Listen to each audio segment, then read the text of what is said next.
Puasa itu pada bulan Ramadan yang diturunkan Quran pada bulan itu untuk petunjuk bagi manusia dan beberapa keterangan dari petunjuk dan memperbedakan antara yang hak dengan yang batil.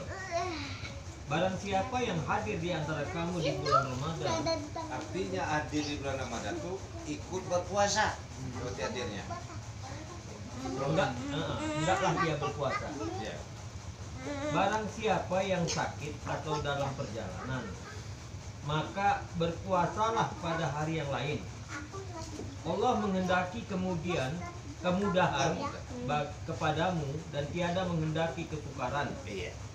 Hendaklah kamu sempurnakan bilangan bulan itu dan hendaklah kamu besarkan Allah karena petunjuknya kepadamu, dan mudah-mudahan kamu berterima kasih kepadanya. Bertemu dia berarti 184. 84 puasa itu beberapa hari yang tertentu, Ya. atau 29 atau 30. Ya. Barang siapa yang sakit di antara kamu atau dalam perjalanan, maka berpuasalah pada hari yang lain. Dan bagi orang yang berpuasa tetapi amat berat melakukannya, wajib memberikan fidyah dengan memberikan makan seorang miskin. Barang siapa yang dengan kerelaan hati mengerjakan sunat, maka itu amat baik baginya. Sunnah itu artinya kebaikan. Kebaikan. Barang siapa yang mengerjakan sunnah di waktu puasa itu, arti sunnah itu mengerjakan kebaikan, itu lebih baik bagimu. Nah, kalau yang tadi menahan diri dari haus dan lapar, menahan diri dari larangan Allah, ditambah berbuat baik dengan kerendahan hati. Nah, ini puasa namanya. Pekerjaan. Puasa apa, Mas? Khosil khos. Gimana tuh? Khos. Ini tentang 3 macam puasa tadi. Kalau kebanyakan orang puasanya adalah menahan haus dan lapar serta meninggalkan pembatalannya. Pembatalannya ini seperti makan dengan sengaja atau minum, atau memasukkan sesuatu kepada uang apa yang ada di kita, atau bersetubuh di siang hari. Ini pembatalan puasa namanya. Kalau makan tidak sengaja, nggak sadar, tidak apa-apa. Jadi jangan pura-pura nggak sadar kan. Makanya baru dia ingat. Wah, itu puasa. Nah, itu puasa kebanyakan orang. Jadi puasa yang lebih baik dan puasa yang baik menahan diri dari larangan Allah. Puasa yang lebih baik lagi yaitu sudah menahan diri dari larangan Allah serta dengan kerelaan hati berbuat kebaikan. Jadi nggak tidur puasa ini, Pak Bedi. Kan ada tuh sering kita dengar tidurnya orang berpuasa ibadah. Kapan dia berbuat baik? Ini Banyak tidurnya. kapan dia berbuat baik? Sedangkan tadi itu dengan kerelaan hati berbuat kebaikan lebih baik. Jadi tidurnya orang yang berpuasa ibadah, tidurnya hawa nafsu, tidak banyak neka-nekonya, tidak banyak gunung ininya, tidak banyak matanya meleleh lihat orang, tidak banyak ucapannya menjelekkan orang. Itu tidur hawa nafsunya itu yang ibadah, bukan tidur fisiknya. Kosong periuk lebaran. Jadi tidur bedanya. Piti-piti. Kadang-kadang kita karena salah pahamnya dianggap tidur fisik ini yang ibadah. Ciao. Kapan dia berbuat kebaikan? Kalau dia tidur apanya yang mau ditahan? Orang tidur gak kerasa lapar, ya gak kerasa letih, gak kerasa lesu, gak kerasa lemas. Apa yang mau ditahan? Sedangkan puasa itu sendiri namanya menahan. Kalau kerasa lapar ya itu ditahan, kerasa marah ya itu ditahan, kerasa kebencian itu ditahan. Itu puasa namanya itu begitu. Nah, kalau tidak ada yang mau ditahan, puasa apa namanya? Jadi dari puasa menahan perut ini harus mendapatkan suatu pelajaran. Berpuasa menahan lapar ini harus mendapatkan pelajaran dari situ. Apa contohnya? Baru 10 hari kita berpuasa, merasakan lemas, letih, lesu, lelah, apalagi lapar.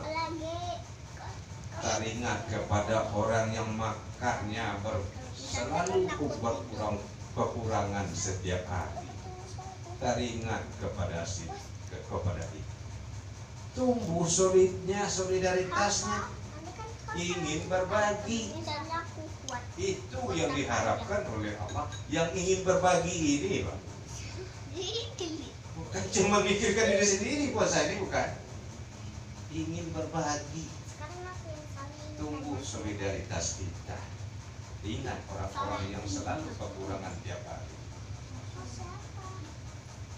Karena kita merasakan laparnya. Oh, beginilah orangnya miskin rasanya.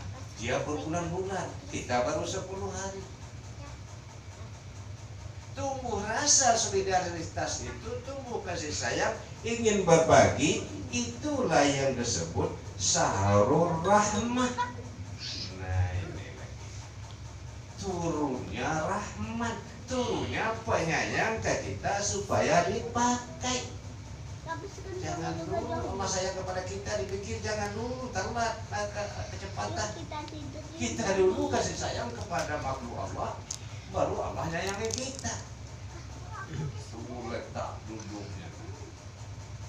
Jadi kita selama ini menganggap turunnya sahrul rahmah, dianggap Allah adalah puasa 10 hari, nah hanya usah lapar, udah turun aja kesayang Allah kepada kita. Allah udah sayang sama kita. Hanya baru batas nahan lapar. Tapi saya juga sih puasa di rumah.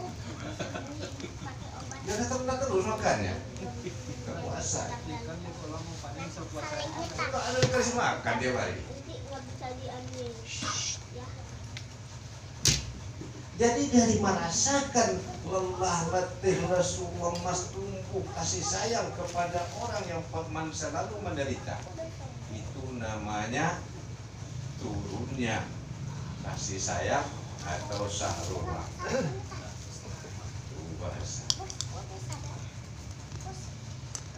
Karena turunnya kasih sayang ini, maka tumbuh kita pemaaf.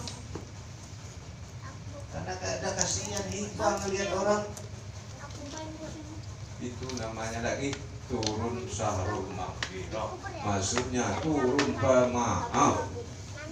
Kalau kita sudah bisa memaafkan makhluknya Allah, hambanya Allah, baru Allah memaafkan kesalahan kita. Begitu jenjangnya. Kita selalu musuhan sama hamba Allah, kok malah kita mau diampuni dosanya, tunggu dulu. Kira-kira masuk nggak kata-kata begini? Masuk. Jadi kita dulu sayang, memaafkan kepada hamba-hambanya Allah, baru Allah sayang kepada kita, baru Allah memaafkan kesalahan kita. Masa masuk logika nggak kira-kira? Kalau menahan lapar dan haus saja kok dosa diampuni, masuk akal nggak? Kira-kira sakti amat lapar itu kalau begitu. Jadi sakti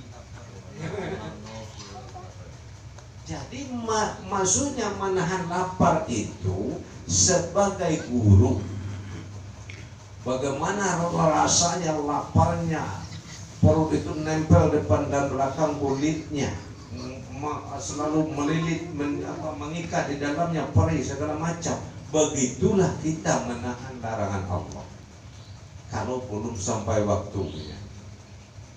Kalau waktu nahan haus laparnya sampai maghrib terbenamnya matahari. Kalau menahan marahnya, bisa marah kalau kamu sudah masuk kubur, marah. kalau peluk jangan. Itu. Ukurannya. Tidak ada celah, itu isinya.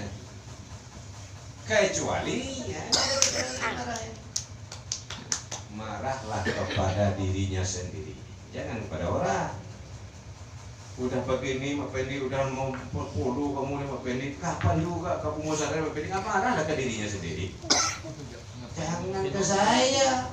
Ngapain ngurusin orang ya? Ke dirinya marah. Udah segitu banyak nikmat Allah yang kita pakai, kok masih juga kurang syukur kan? Marahlah ke dirinya.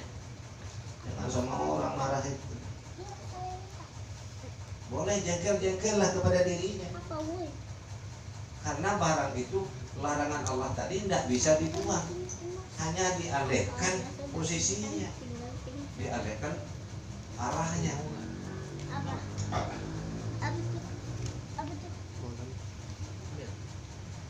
Iri boleh dipakai kalau kepada orang lain cuma 2. Bagaimana kita udah tua, belum mampu berbuat baik, orang masih muda, sama-sama derajatnya miskinnya, tapi mampu berbuat baik, ilmunya tinggi, kita udah tua belum juga, irilah seperti itu. Boleh iri. Kita kebanyakan iri kita masalah duniawi. Dari berpuasa tadi supaya menghasilkan takwa, itulah jenjangnya yang saya bicarakan awal tadi. Menahan diri dari larangan Allah. Kalau larangan Allah sudah ditahan, berarti apa yang ada lagi? Karena di diri kita 2 dorongan. Yang larangannya sudah ditahan, berarti yang mana yang hidup? Yang kebaikan. Kebaikannya. Nah 2 dorongan di kita. Itu makanya bisa menghasilkan takwa. Kalau tidak bisa menahan diri dari larangan Allah, takwa itu masih jauh dari kita. Terus lagi, ada lagi ustaz kita, ulama kita sering ngomong, puasa itu untukku, kata Allah. Aku sendiri yang membalasnya. Pernah nggak dengar? Ya. Untukku itu apa maksudnya? Kita pahami. Di antara 2 dorongan ini, yang baik-baik itu pihak siapa? Yang buruk pihak siapa? Kalau dia berpuasa mengalahkan yang buruk, memenangkan yang baik, itu namanya untuk Allah. Puasa untuk Allahnya seperti itu. Kalau Allah apa untungnya? Gak ada. Jadi kalau kebaikan itu namanya untuk Allah, untuk berpihak kepada Allah, untuk masuk golongan Allah, itu bahasa. Kalau dia nggak penting bagi dia, kita puasa ini.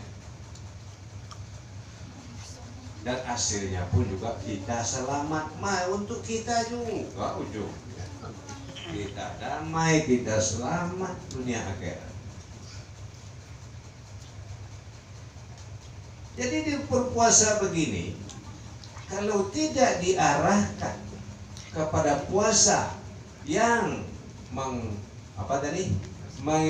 membelenggu hawa nafsunya atau mengalahkan kebatilannya, maka tidak sesuai, tidak cocok dengan misi Rasulullah diutus ke muka bumi. Karena Rasul tadi diutus ke muka bumi menyempurnakan akhlak yang mulia. Kalau manusianya puasa tidak menahan larangan Allah, tidak ketemu kesukaan akhlak itu, berarti tidak sesuai dengan misi Rasul. Itu caranya kita mengkaji. Kalau seperti ini tadi akur, sesuai. Kalau dari Allah, Allah menghendaki kita bersih sebersih-bersihnya, menahan diri dari larangan. Kita sholat keji dan mungkar, menahan diri juga dari larangan Allah. Akhlak juga masih, perilaku juga masih. Kita berpuasa menahan diri dari larangan Allah. agar ketemu takwanya. Akhlak juga masih sesuai dengan tujuan Rasul ke muka bumi. Nah, kalau udah di situ namanya kita sudah berakhlakul karimah. Nah, itu kalau mengharap pahala-pahala nggak apa-apa lah. Ini baru nahan lapar, haus, udah ngarap pahala, udah ngarap syafaat. Terus lagi saya lanjutkan. Di mana saja mayoritas umat Islam setiap bulan puasa bertadarus, betul nggak? Betul. Maksudnya tuh, mungkin belum sebagian ya. Ya. Dibaca Quran di bulan Ramadan itu agar mengerti apa yang dilarang oleh Allah supaya bisa menghentikannya. Ketemu dengan puasa tadi. Kalau dia nggak baca Quran, mana tahu yang dilarang Allah. Itu tujuannya baca Quran bulan puasa. Nah, kita selama ini baca Quran, baca bahasa Arabnya. Ngerti nggak apa yang dilarang oleh Allah? Sedangkan kita puasa itu meninggalkan larangan Allah. Kita udah baca Quran, tapi larangannya nggak tahu. Gimana kira-kira itu? Apanya yang nggak ketemu? Kalau orang Arab baca bahasa Arab, dia tahu maksudnya. Kalau kita, Orang ngerti. lucu kan? Itu makanya kita tadarus di bulan Ramadan supaya tahu apa yang dilarang, karena puasa itu menahan diri dari larangan Allah. Kalau kita bisa menahan diri dari larangan Allah, insya Allah tujuan puasa itu la'allakum tattaqun itu insya Allah ketemu. Kalau tidak ketemu yang dilarang oleh Allah, apa yang mau ditahan? Takwanya hanya sekedar mudah-mudahan, belum bermati, mudah-mudahan juga. Kapan tercapainya takwa itu? Inilah contoh puasa. Terus kita ambil pelajaran lagi dari puasa, menahan diri dari larangan Allah. Selama 30 hari atau 29 kita latihan menahan diri dari larangan Allah, dari ucapan, dari perasaan, dari pemikiran, penglihatan, pendengaran, perbuatan tangan, kaki, semuanya. Apa yang dilarang oleh Allah kita tinggalkan, latihan selama 30 hari atau 29. Karena sudah 1 bulan, insya Allah mudah-mudahan terbiasa untuk dipakai 11 bulan berikutnya. Itu pendidikannya 11 bulan berikut. Di latihan 1 bulan. Sebelum itu, sebelum untuk kita pakai 11 bulan berikutnya, dari puasa 30 hari atau 29, menahan diri dari larangan Allah. Dari apa anggota tubuh kita lahir dan batin? Maka sesudah bulan Ramadan, apa lagi namanya Pak? Awal. Sawab. Kalau di bulan hari raya pas hari raya itu apa namanya? Idul Fitri.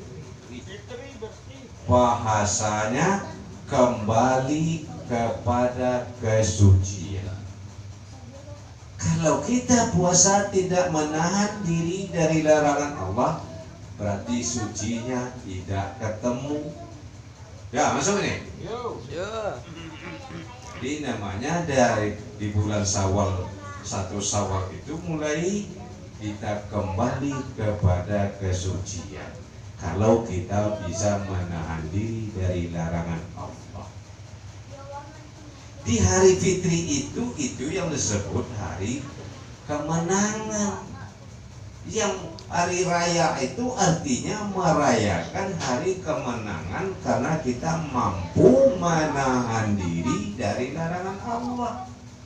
Soleh enggak jadinya kira-kira? Soleh. Nah itu tujuannya puasa ini, kembali kepada kesucian.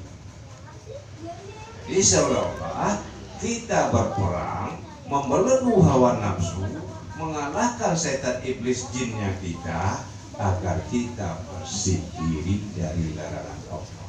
Itu isi puasa. Jadi di antara 3 macam puasa yang saya sampaikan tadi, itu silahkan bapak-bapak sendiri. Oh suka kepada nanang dan laparnya, monggo silakan. Saya hanya memberitahu. Tapi mau bersih dari dosa supaya kembali ke fitri, ya bertahanlah diri dari larangan Allah. Kalau mau puasa yang disebut khusus bil khusus, ia menahan diri dari larangan Allah, ia juga berbuat kebaikan. Itu keterangan 3 macam tadi. Nah, di hari Lebaran tadi merayakan hari kemenangan, tidak ada orang yang enggan mulutnya, yang berat hatinya minta maaf ke siapa saja atas kesalahan. Ada nggak orang yang berat ucap? Paling-paling Mak Pedi sama istrinya minta maaf, nggak sanggup dia. Berat minta maaf sama bawahannya. Egonya masih tinggi.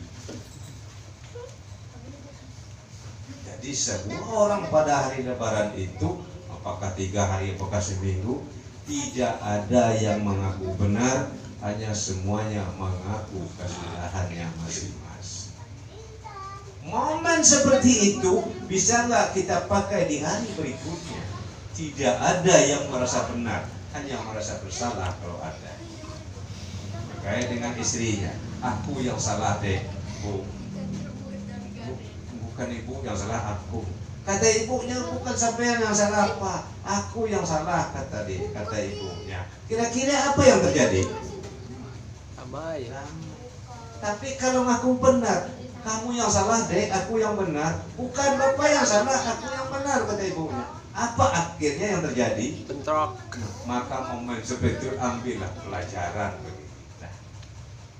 Jangan cuma 3 hari aja aku salah, besok aku benar lagi.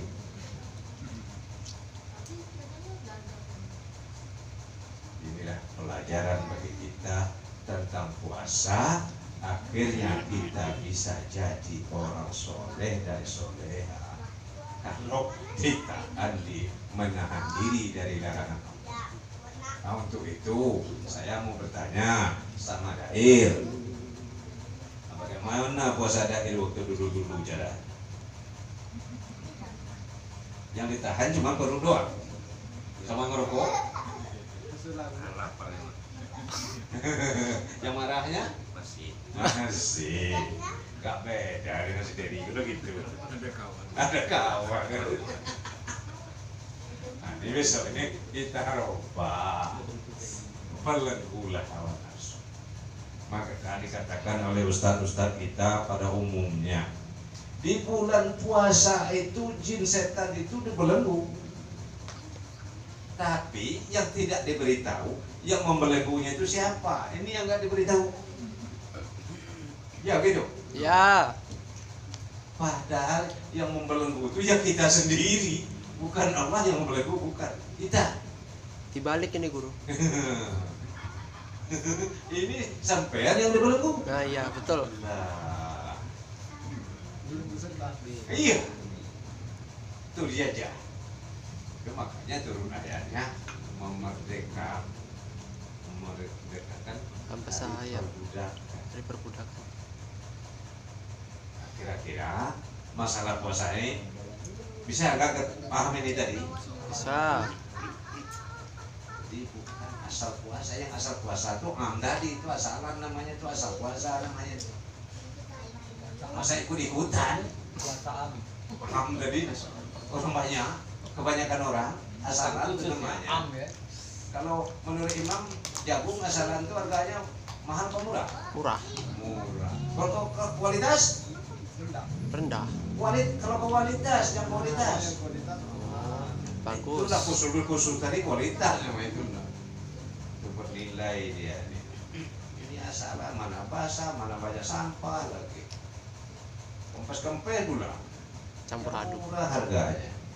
Nah, di kita itu kayak cari yang kualitas, jangan yang asalan. Nah, kira-kira untuk pembicaraan saya seperti ini dulu. Nah, ini dalam dialog lah kita di belakang.